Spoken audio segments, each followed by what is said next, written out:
All right, so we're back on the Chevy C20. What we're gonna do this week, in case you missed it last week, the carburetor was shooting out gas everywhere, so we're gonna rebuild the carburetor.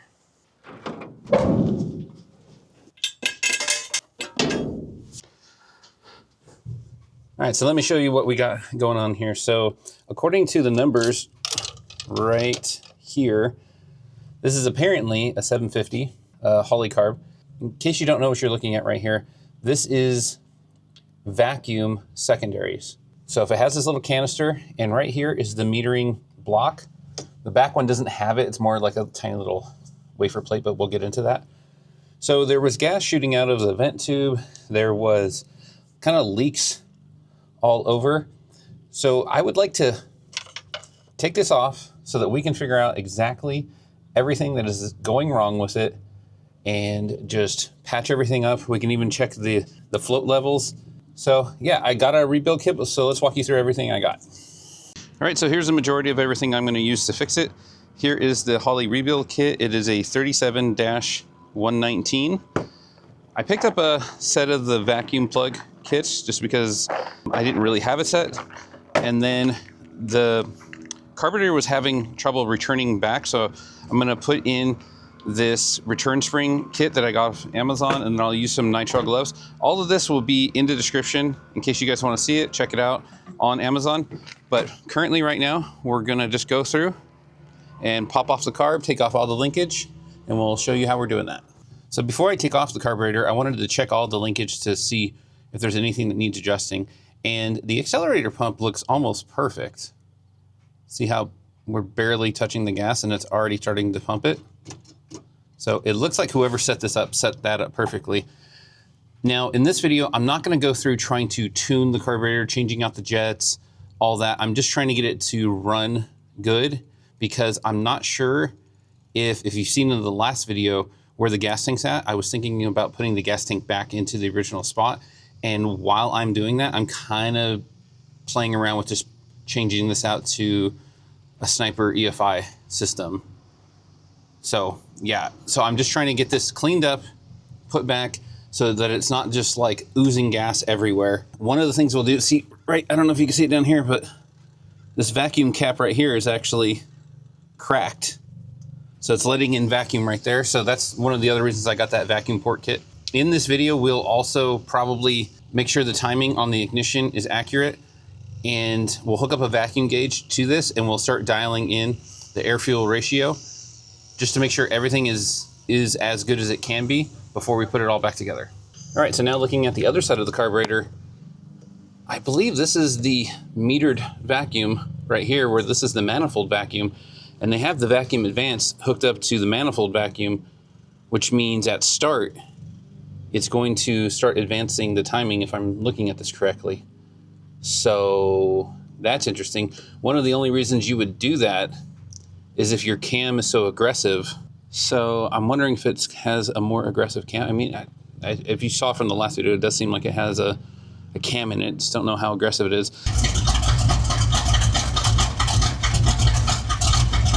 So also, if you didn't see the last video, we figured out that this is a 454 from the mid to late 70s to the early 80s. But I have no idea if there's been a bunch of work done to it or if it's just headers and a carb. The other thing we'll do is once we get the carburetor off, I'll send in that little probe camera and we'll see if the heads have been port and polished. I don't know. It'd be interesting to see, and if it's off, should be pretty easy to look down in there and check it out. I'm gonna get the fuel gauges off, I think, or the fuel lines off. I think it'll probably be easier to undo. See, I don't know why there's two hose clamps right there. Was there a leak? So I think it'll be easy to break these free when the carburetor's bolted down. And then from there, we'll start looking at all the lines. So this is the line for the choke right here. Yeah. And we'll just kind of note that that's sticking out a little less than a half an inch. And yeah, everything else looks pretty straightforward. Not too bad.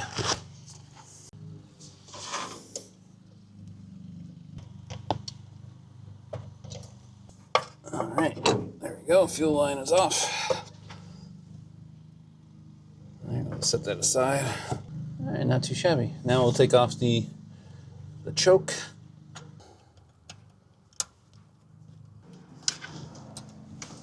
So this slides out. So now everything except for the vacuum is off on this side. Vacuum's off. All right, so now let's go over to the other side. All right, so we just got this Carter pin, which will take out the throttle rod, and then we have this hose clamp right here, which is for the brake booster, and then the spring, and then this side is completely done. All right, just had to force that out. All right, so now that's out of the way. And then right here, we're just gonna get the spring out. So that spring just was not very strong, and it was causing it to actually idle a little bit high because it wasn't returning. Now, after we rebuild the carb, we might free up all the linkage that's in here. See like right there? So might not actually need the spring system that I got, but I think it looks nicer, so we're just gonna do that. So there's a vent line coming out the back for the breather. We're gonna pop that off as well. But now I'm gonna get a ratchet with an extension and take all the bolts off.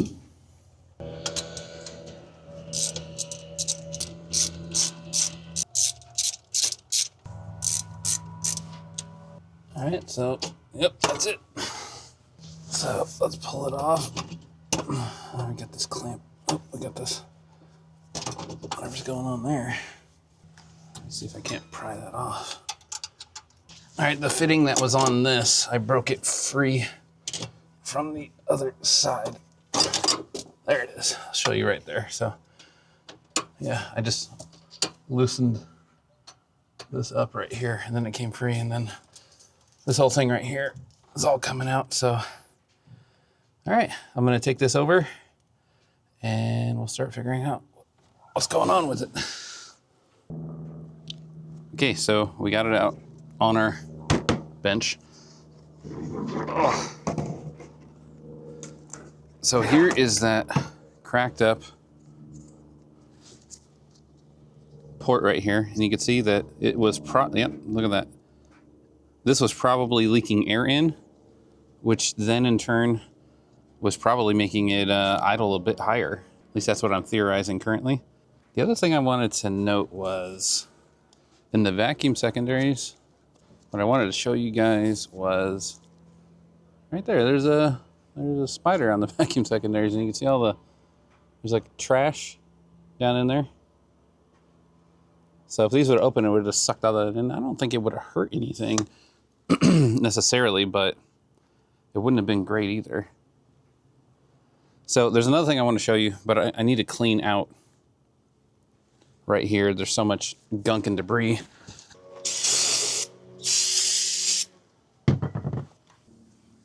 All right, hard to tell if you can see it, but right in here, as I open up this butterfly, you're gonna see a slot. Okay, that's an idle transfer slot right there. So if you think about it as a long rectangle, if you can see it right there. So if you can think about that as a long rectangle, you kind of want the butterfly to make it into a square. So that's a good general rule of thumb. So where this is currently at right now, it's actually covering it. Now, I'm wondering if it's been covering it because they keep adjusting down the idle because there was vacuum leaks. So before I put the whole thing back together, I'm gonna put it at a decent square, and then we will figure out from there where to dial it in fully at. But I'm gonna get the two bowls off so that we can see what we're actually getting into, which I'm pretty excited about. These aren't very tight. I don't think they're supposed to be like super tight, but these are just feel like they were kind of just snugged up. The bolts look pretty nice.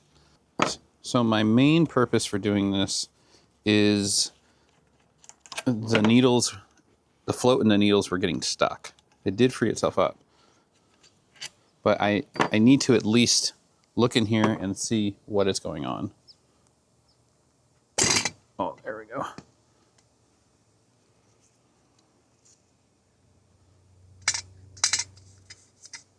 There's a little bit of trash in there, but it doesn't look that bad. See, this is what I was initially thinking. I'm feeling like this was rebuilt recently, and this doesn't look bad right here, this gasket. So before I just start taking stuff off and stuff starts falling off everywhere. Also wanted to get in there and see what the power valve was. I wanted to basically see if this was all gummed up and there was just a bunch of trash in there. I mean, there's a little bit on the bottom right there. I've seen, obviously, way worse. So we'll take off this and see what the actual needle and seat actually looks like, because that's the part that was indicating to me that it was clogged up. This also, we'll be able to see what jets we actually have right here. All right, that looks like a 72 and another 72. So we got two 72s.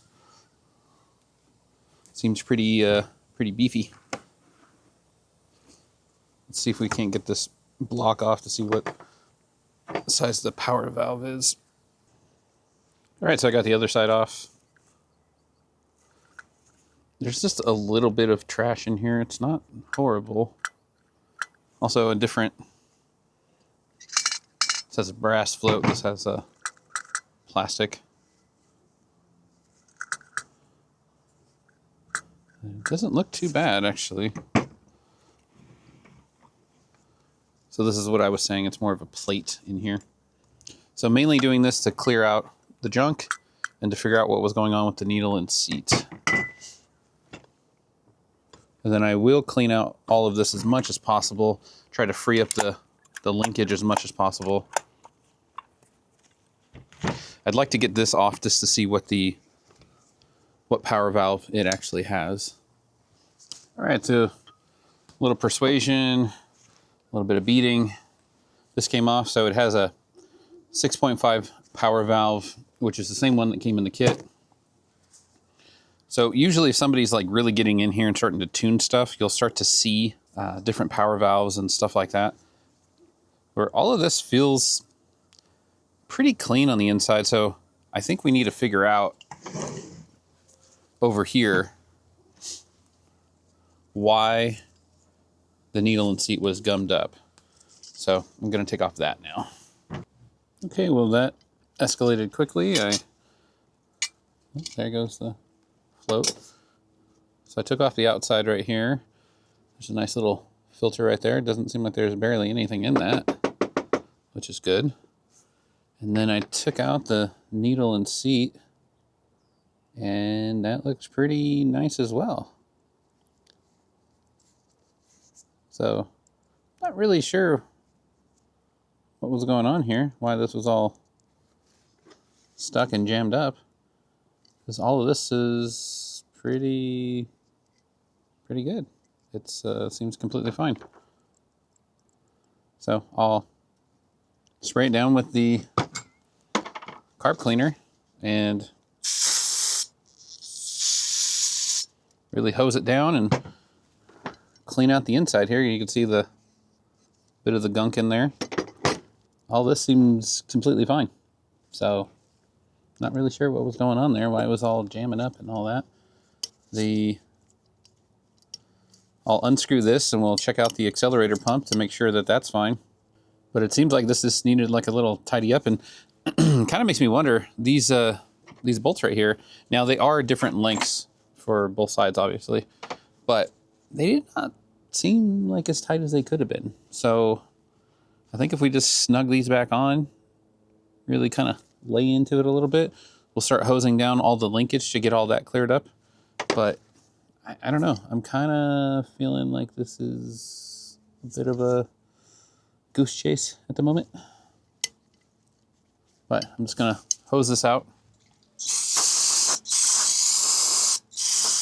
You can see like it cleaned out immediately. It's not even gummed up in there. So yeah, it's kind of odd. But I'm gonna take off this right here so I can check out the accelerator pump, and if that's fine, then we're just gonna slap it back together.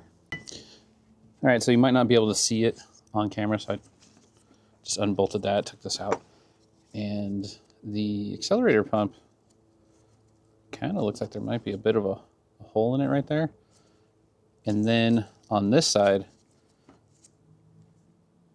the rubber's all kind of cracked and wrinkled. Now, it probably still kind of works, but the problem is, seems like it could start leaking at any moment. So just when you thought we didn't have to open up this $50 kit, I think we're opening this $50 kit. So we'll clear all this out. We'll get all these, because I think we can replace even this little rubber deal right here. So we'll just clean all that out, replace everything. And I guess I don't know, this other one has new needle and seats and it has a new power valve. So kind of makes sense just to replace everything and see how it goes.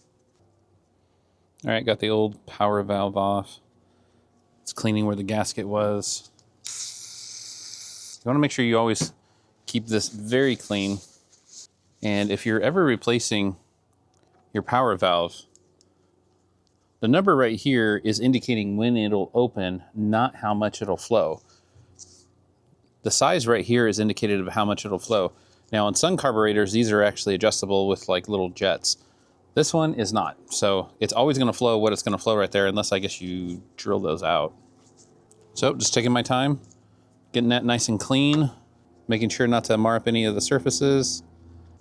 I finished the other side already. I put a new needle and seat, put a new gasket here. So this side is ready to go. Now I just need to do the same thing with this side. I'll put in the new power valve. Now, I don't know that I was having any trouble with the power valve, but we're here. I've already bought the kit. So we are just going to go at it and replace it. Make sure you just line that gasket up. So in the kit can seem very overwhelming, but there's all the new little pieces to exchange out. Now currently, see that just popped right off. So currently I'm just replacing pretty much what I'm touching. I'm not replacing anything else necessarily. I don't know if I'd say I'm trying to do a quick and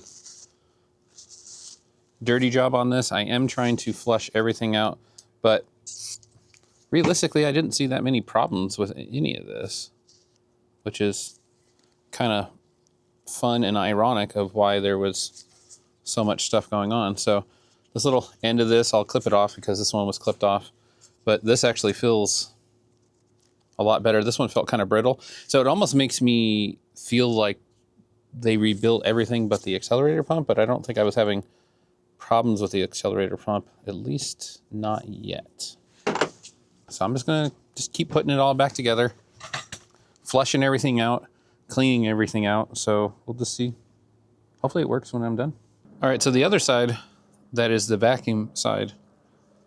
So this part is pretty much the same. I actually think that you could probably even bolt on another half like this if you wanted both on the same side. But anyways, so this side, check out these bolts right here. Yeah, luckily I had one of those kits that has every kind of weird bit. So it's not as bad as it seems, and you just gotta take your time and make sure you're putting the right bolts and the right gaskets on where they go. The kit's pretty good like that. It has a lot of instructions that I am ignoring. So now, unfortunately, some of you might be wanting a more comprehensive how to rebuild your carburetor completely. The problem is this carburetor didn't need it. And I'd prefer not to have to do that if it doesn't need it. Not to mention, like I was saying earlier, I might just go to an EFI system because I would like to drive the truck more. And I'm in California, there's stop and go traffic. We go from the winter, which is in the low 70s to 60s, and then we go into the summer, which can be, I mean, one time I was on the freeway, it was 114. So yeah, EFI system for me might be a little bit better, but I was trying to just replace all the gaskets because I feel like it was leaking out around here. Just gonna keep going, keep easing on in. I haven't seen any kind of like smoking gun or anything like that. I was really hoping, not hoping, but just hoping to see that the needle and seats were stuck, but they definitely weren't. But you definitely don't have to have that fancy bit. You can actually use this a small flat head and just kind of get in there. When I took this off, this definitely was not super tight. So I'm just walking around snugging them up. Okay, so I got everything back together. There's the idle circuit that I was talking about. So if I adjust the idle, you'll see less and more of that. Now I'm just trying to get it till it's square like we were talking about. So I think that that could be a good place to start. Also, I've kind of decided that I'm going to, at least when I put the whole thing back together, I'm going to ditch this breather and just plug up all the ports so that I'm only getting vacuum. It could be a mistake, but I was going to see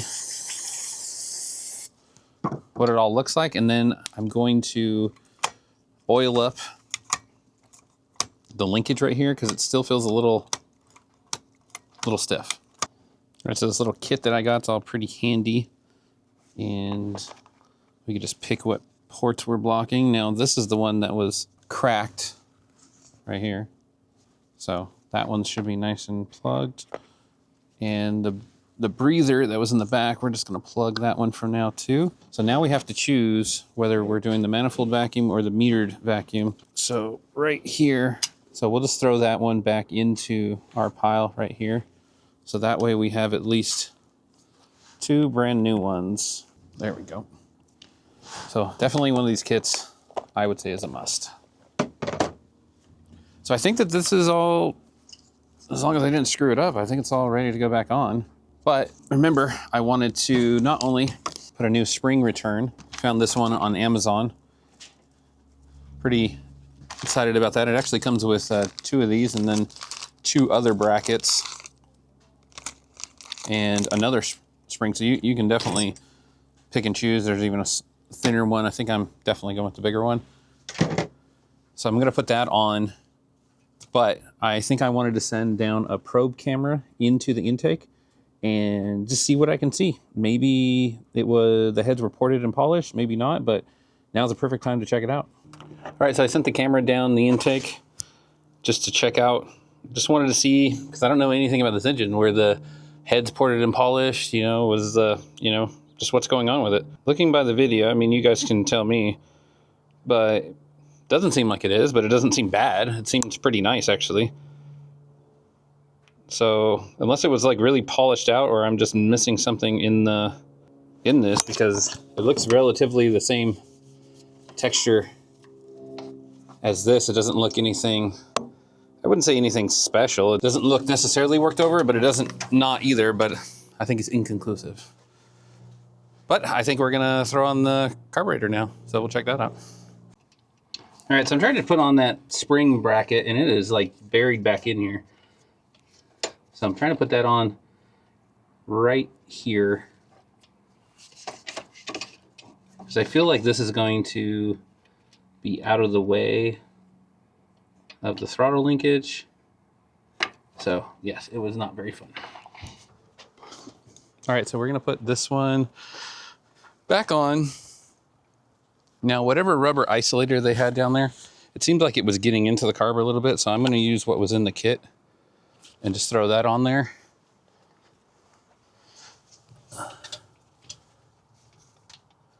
Let's see.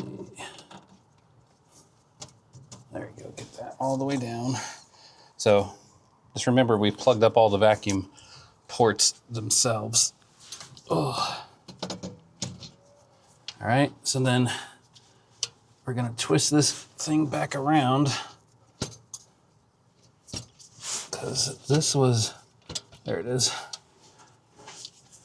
All right, so before I forget, I'm gonna go through and tighten up everything that I was concerned about. I'm also kind of concerned, this bracket seems pretty far away.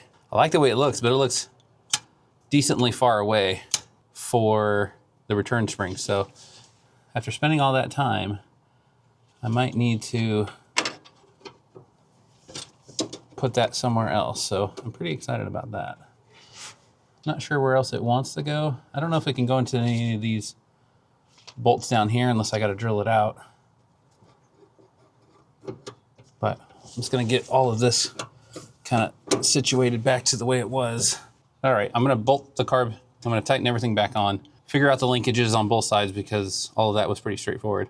And then I might have to take this bracket back off and move it forward to somewhere, but we'll figure that out. All right, so I put one of the brackets that it came with over here on top of the coil, and that is just way too far. And then this one is way too short. So there's nothing kind of like in this range. So it did come with 2 different sets of springs. I'm not sure which one or if any of them are actually gonna work on this spot. Plus this is kind of bent in, so I think I need to like grab it and kind of bend it out, make it a little bit more flush. So I'm gonna see if any one of the springs works. I think that that would actually be a good spot if I can find a spring that would work, and then we'll just take this one back off. All right, so I moved the bracket forward from there to there, and then I only used one of the springs. So you can use a dual spring setup, but this is plenty. Has good recoil, feels pretty tight. Not to mention, I hosed down all the linkage with WD-40. So all of that is good. Hooked the choke back up on the other side, hooked up the fuel lines. So we just need to put a battery back in this, and then we're ready to fire it up again to see what happens. See if it actually is happy running, or did I mess it up? All right, so I'm gonna go in, start up, and then we're gonna see if we have any fuel leaks. If it starts up, if it catches on fire, you know, any of those. Maybe we'll get a bit of ether.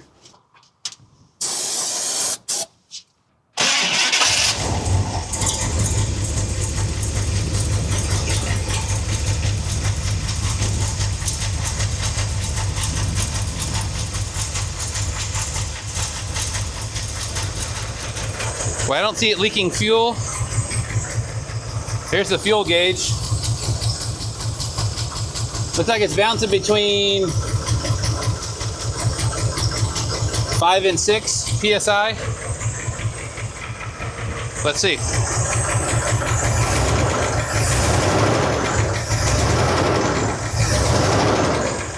Keep in mind, I don't have the vacuum advance hooked up at all. So everything is plugged off. And it's weird. It's running a little better. If you listen real carefully though, there's a tiny little, I feel like there's some valves that need adjustment. So I got the choke fully off right now. And it feels like it's idling better. So it could have been that vacuum plug. Keep in mind, this is new jets and all that. You can see a little bit coming out where the breather was over there. I think it's the EGR valve. So, let's see. I don't know if you can hear that little tick, tick, tick.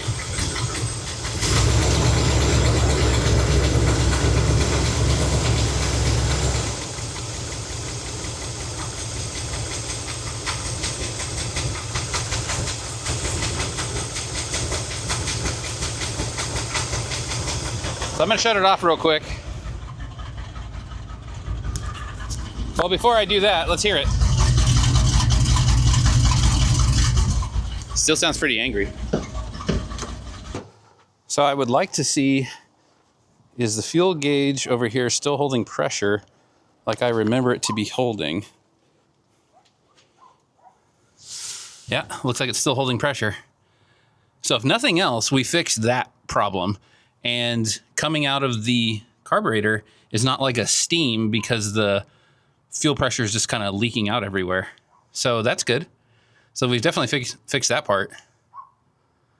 I think what I'd like to do is hook up one of the vacuum gauges that I have, just so we can kind of see how far off it is. Now, you're supposed to do this when it's warmed up.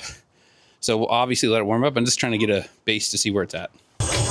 All right, so I know it still needs to warm up a bit. I just wanted to hook a vacuum gauge on there to see where we were at.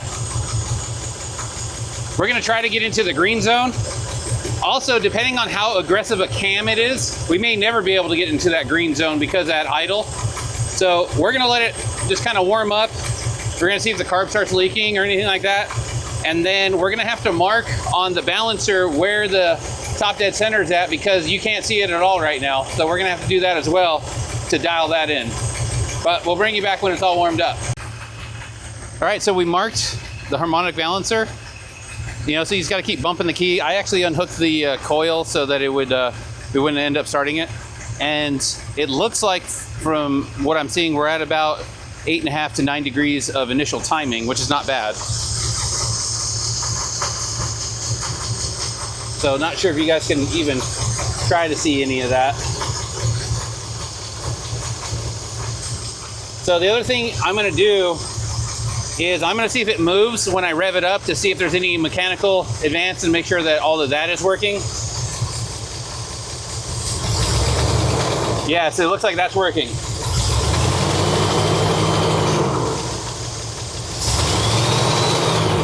Yeah, it looks like that is working well. So keep in mind right now the vacuum advance is completely not hooked up. So I'm not sure why they had it hooked to manifold vacuum instead of metered vacuum. Usually you do that if you have like a big giant angry cam, and the cam on this sounds good, but I still think it's probably just one of the street thumper ones. So yeah, so I think the timing's set up well. So now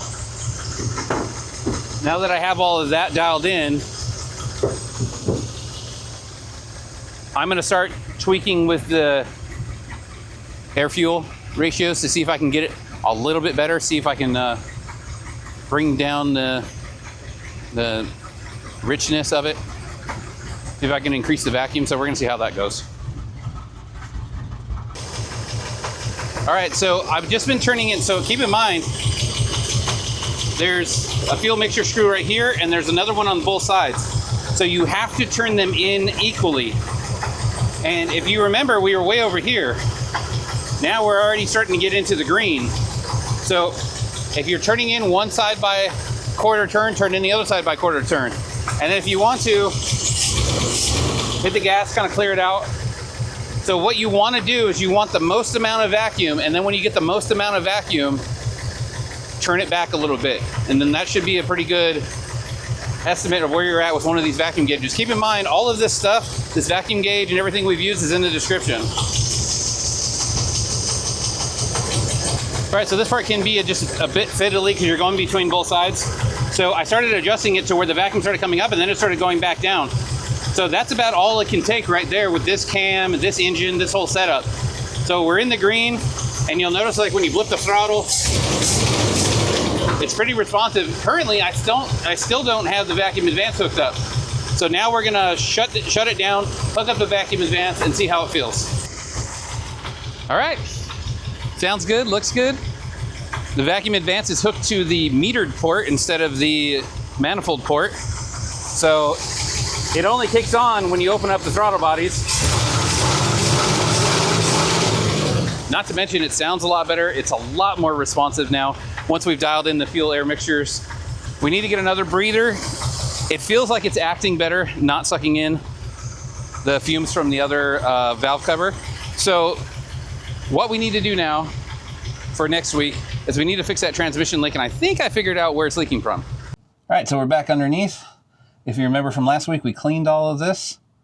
So it is right here, but if you follow it up, it looks like it's right where, so this is the speedometer cable, and look, it's right here from the speedometer cable.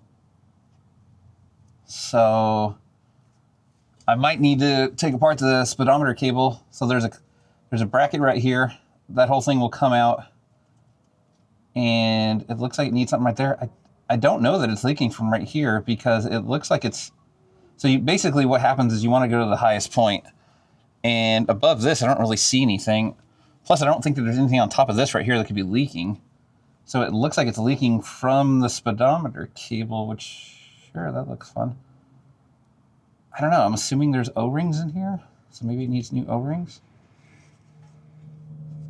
So I think we figured it out. I was concerned if it was this tail section right here, because that bolts into the support, and then we'd have to take out the drive shaft right here to just get the, looks like 4+ bolts. So there's 1, 2, 3, 4. There might be another one on the top, so that would be fun. But if it's just this, that could be maybe easier and harder all at the same time. I don't know that this collar right here needs to be tightened. This bolt needs to be tightened, but it looks like it's seeping out right here. So I'm going to see what I can come up with. But this will be the project for next week. So once we figure this out, then we can start driving it, because it seems like this just leaks enough to where it's having trouble going anywhere. But from what I was seeing online, this is definitely an extra deep pan, because I think the pan normally comes down to here, but these might be like cooling tube things. I don't know. All right, so that's it for this week's episode. So as we just showed you, we think we might know where the transmission oil leak is, and we're going to try to figure that out next week so that we can start driving it. And so the other things that we need to do is we need to get these valve covers off to see if we can adjust the lifters, because I kind of feel like I keep hearing like a little lifter tick. But if you see in here, this is pretty crazy how tight those are fit. So that's going to be just a project in itself. So we're either going to do that next week or the transmission, but I'm kind of feeling like the transmission, so then that way it's going to hold. And I don't think that there's any other leaks, so I'd really like to fix that, see how we can fix that. But just thanks for watching. If there's anything you see that you want that we use, it'll be in the description. But just like, share, subscribe. See you next time.